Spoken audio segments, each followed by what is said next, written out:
안녕하세요. 정신분석의 뜰입니다. 오늘도 코와 정신분석은 어떻게 치료하는가 그 책 살펴보도록 하겠습니다. 4장 살펴보는데요. 자, 요 책 내용에 들어가면요. 코앗이 무의식에 대해서 말하는 것이 프로이드하고 약간 다르다는 것을 우리가 알 수가 있습니다. 그러니까 코앗이 말하는 무의식과 프로이드가 말하는 무의식이 조금 관점이 틀립니다. 그 관점 다른 것에 대해서 우리가 한번 살펴보고 넘어가도록 하겠습니다. 자, 무의식은 우리가 알 수가 없지요. 그것은 의식이라는 영역에서 철저히 차단하고 있기 때문에 우리는 무의식에 대해서 잘 모릅니다. 미지의 영역이고 탐험해야 되는 영역이고 우리에게 어떤 불안과 불편함을 주는 영역입니다. 자, 이렇게 우리가 그래도 열심히 많은 학자들이 무의식의 세계를 탐색하면서 갖가지 이론들을 펼쳐내고 있는데 그래도 우리는 무의식에 대해서 아주 작은 파편화된 지식들만 알고 있습니다. 그 세계가 얼마만큼 무궁무진한지 많은 것을 담고 있는 거지 우리는 전체적으로 알 길이 없습니다. 그렇기 때문에 우리가 좀 흥미롭기도 하지요. 자, 그렇다면 프로이드는 무의식을 어떻게 봤느냐 하면 프로이드는 인간의 무의식 속에서 갈등을 많이 봤습니다. 갈등이 있다는 것, 어떤 불편함이 있다는 그것을 많이 봤습니다. 자, 히스테리와 꿈의 해석을 통해서 무의식의 세계를 접근해 들어갔지요. 그래서 이 무의식을 들어가더니 거기는 불편한 자료들이 많이 있었다 이렇게 얘기를 하고 있습니다.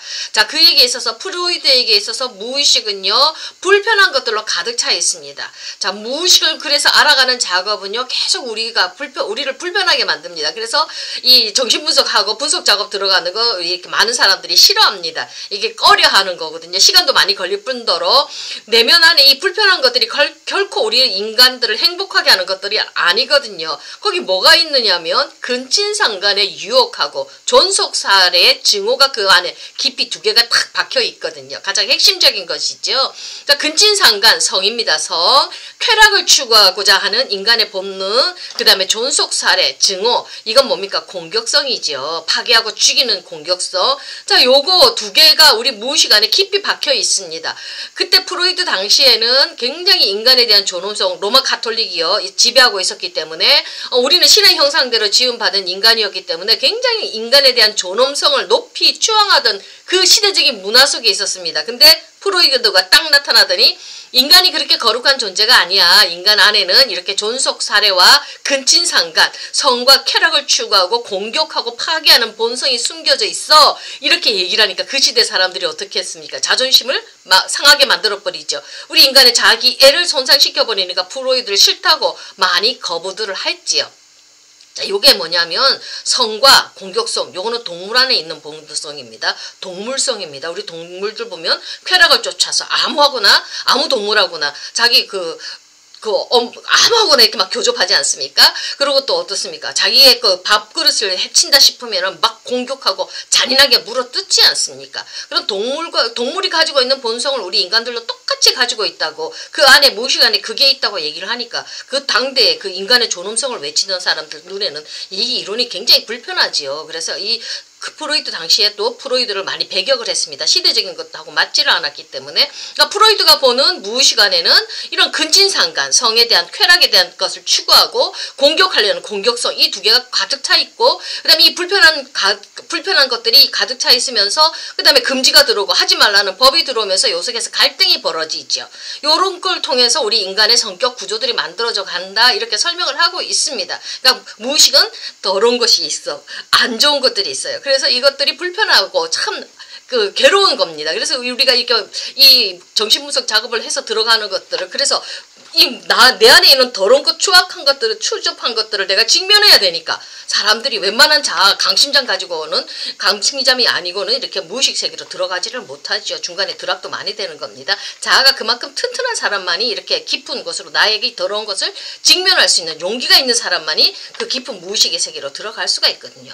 무의식 안에는 윤리도 도덕도 법률도 없습니다. 오로지 쾌락하고 공격성만 있다고, 그 속에서 갈등이 벌어진다고, 이렇게 보는 게 바로 프로이드가 무의식을 바라보는 관점입니다. 그렇지만 코앗은 좀 더 다르게 보고 있습니다. 자, 코앗은 어떻게 보느냐면요, 무의식 세계가 밝고 따뜻하고 아름답고 귀하고 선하고 창조적이라고 보고 있습니다. 완전히 다른 관점에서 무의식을 보고 있죠. 물론 그런 불편한 것들이 갈등이 없다고는 얘기 안 했습니다. 있지만 무의식의 또 다른 면에는 이런 선하고 창조적인 거, 아름다움이 우리 무의식 안에 있다고 얘기한 사람이 이렇게 코아 선생님이 되겠습니다. 완전히 다르게 보고 있죠. 그래서 재밌지 않습니까?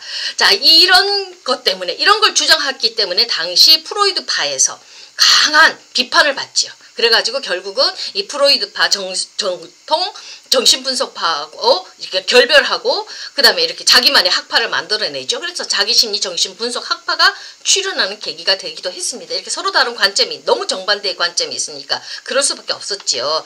자, 코아스에 따르면 인간의 무의식은요, 추하고 더러운 자료들을 갖고 있기는 하지만 아름답고 귀한 자료들도 가득하다고 얘기를 하고 있습니다. 그리고 또 우리는 그걸 다만 의식하지 못할 뿐이에요. 내 안에 선한 것이 있다는 걸 우리는 의식하지 못할 뿐이에요. 자, 참을 수 없는 불쾌한 것만 있는 게 아니라 인간을 해방시킨 자료들도 거기에 있다고 얘기를 하고 있습니다. 그러니까 정신분석은 이 두 가지 종류 자료를 모두 다 의식화하는 작업을 수행해야 한다고 이렇게 코아스는 얘기를 하고 있습니다. 그래서 정신분석은 희망적이고 치료적이다. 인간을 해방시키니까요. 무의식은 인간을 해방시킬 수 있는 귀한 자료를 품고 있고, 그래서 어떤 어려운 삶을 살아가는 사람들에게 새로운 해방을 줄 수 있고, 무의식이 치료되면 새로운 해방을 줄 수 있고 창조적인 생명력을 줄 수 있다고, 어떤 에너지를 줄 수 있다고, 이렇게 긍정적이고 희망적인 관점에서 무의식을 얘기를 하고 있습니다. 자, 어떤 점을 표현을 하고 있느냐면요, 전능감입니다. 자, 페렌치가 얘기했거든요. 우리 유아기에는 이렇게 전능성이 있죠. 지가 이제 왕인 줄 알잖아요. 전능성을 가지고 있습니다. 이 무의식 안에 있는데 이 전능감을 의식화하면 굉장한 힘을 뿜어낸다고 얘기를 하고 있습니다. 전능감을 불러일으키는 이런 무의식의 자료들이 성인들에게서 다시 올라오게 될 때 이건 자신감을 갖게 만들어준다고 얘기를 합니다. 적극적인 어떤 진취력을 갖도록 이 힘이 뿜어져 올라온다고 얘기를 하고 있습니다.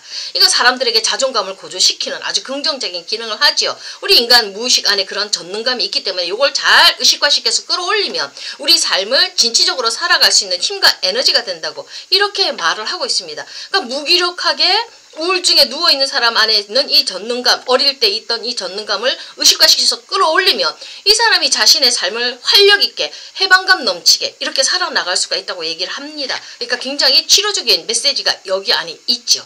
그러니까 내 안에 담겨있는 좋은 것, 선한 것을, 무의식에 있는 것을 이렇게 의식화시킬 때는 나의 삶을 다시 새롭게 창조적으로 만들어 나갈 수가 있으니까 굉장히 우리가 이 상담가로서는 굉장히 중요한 측면이죠. 이런 관점은요. 자, 또 뭘 또 얘기하냐면 창조성을 또 얘기를 하고 있습니다.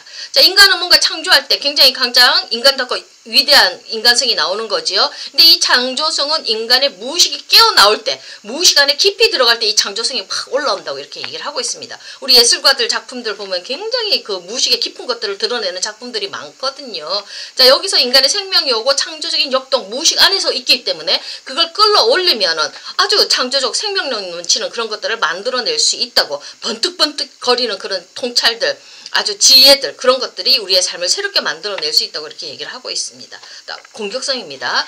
자, 우리 공격성 잘못 쓰는 거, 그게 자기애적 경로지요. 자기애가 손상되어질 때 막 주변 사람들에게 파괴적으로 관계를 손상시키는 자기애적인 경로가 팍 뿜어져 나오면 그건 병리적인 겁니다. 그렇지만 이 공격성을 잘 쓸 수 있는 것, 그것이 또한 우리 안에 있다는 겁니다. 이 공격성, 분노, 이게 있어야지만이 우리는 또 새로운 삶을 개척해 나갈 수 있습니다. 우리 앞에 다가오는 어떤 삶에 대한 장애물 같은 것들, 이 장애물을 제거할 때 여기에 대한 분노의 힘, 이 공격성이 그 장애물을 물리치면서 무너뜨리면서 극복하면서 나갈 수 있는 힘을 준다고 얘기를 하고 있습니다.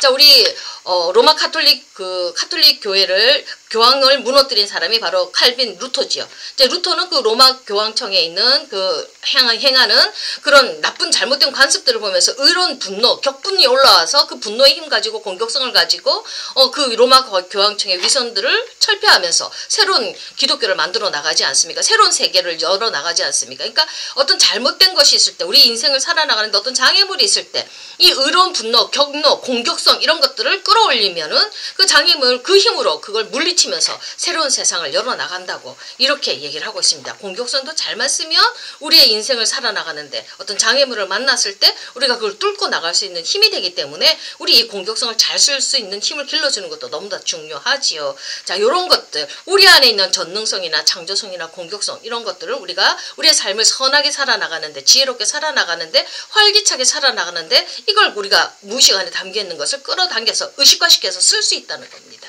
그러니까 이런 것들이 굉장히 우리 상담가들한테는 아주 좋은 메시지를 주고 있는 거거든요. 자, 결론적으로 무의식은 알 수가 없는 것입니다. 그것은 신비롭고요. 영원히 추구해도 끝이 없는 무한한 영역입니다. 근데 프로이드가 보았던 것처럼 참기 어렵고 불쾌한 것도 있지만요. 거기에는 또 개인에게 생명과 해방을 주는 창조적인 힘들도 있습니다. 자, 우리는 두 개를 다 같이 봐야 되죠. 이 두 개를 다 같이 보면서 우리를 묶고 있는 세력이 뭔가, 우리의 삶을 불편하게 하고 괴롭게 하는 게 뭔가를 보면서 의식화시키면서 그걸 풀어내면서 새로운 힘을 가지고 우리의 삶을 잘 살아나갈 수 있도록, 우리 내담자들이 자신의 삶을 잘 살아나갈 수 있도록 우리가 도와줘야 된다고 저는 생각하고 있습니다. 자, 어느 한 학자 한 이론만 보는 게 아니라 다양한 학자들의 이론을 보고 그들의 관점을 우리가 배워나갈 때 우리의 상담 임상 현장이 더욱더 지혜롭고 풍요롭게 될 거라고 저는 생각합니다. 자, 오늘 여기까지 하겠습니다. 감사합니다.